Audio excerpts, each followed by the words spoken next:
प्रश्न दिया है कि प्रथम 10 प्राकृतिक संख्याओं की माध्यिका आपको प्राप्त करनी है। तो सबसे पहले प्रथम 10 प्राकृतिक संख्या लिखिए। देखिए, जब भी आप संख्याओं को लिखिए तो घटते क्रम में या बढ़ते क्रम में ही लिखिए। मान लीजिए हमने लिखा 1 2 10 प्राकृतिक संख्याओं को लिख लेते हैं। तो बढ़ते क्रम में हमने इसको लिख लिया है, बढ़ते क्रम में। तो जब बढ़ते क्रम में लिख दिया गया तो अब आपको पता होना चाहिए कि यहाँ पे जो n है, n का मतलब क्या कि ये जो संख्या दी गई है कितनी है। तो आप कहेंगे कि n जो है यहाँ पे 10 है और 10 का मतलब ये सम है।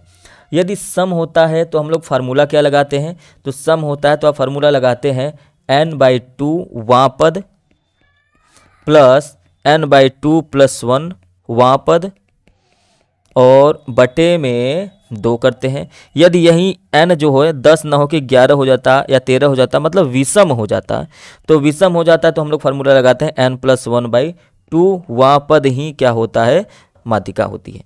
तो यहाँ पर आप देखेंगे कि 10 प्राकृतिक 10 संख्याओं को पता करना है, मतलब सम है। तो यहाँ पर इसका कोई काम नहीं है विषम का, ये आपको समझाने के लिए।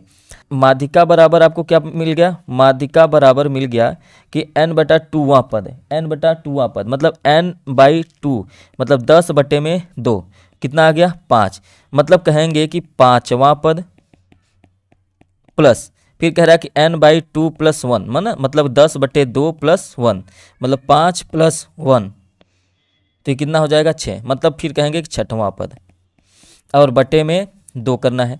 तो 5वां पद क्या है, तो कहेंगे 1 2 3 4 5, 5वां पद 5 है और 6वां पद जो है वो 6 है। तो कहेंगे 5 + 6 बटे में 2, तो 6 5 11 बटे में 2 हो जाएगा और इसको काटेंगे तो 5.5 आएगा और यही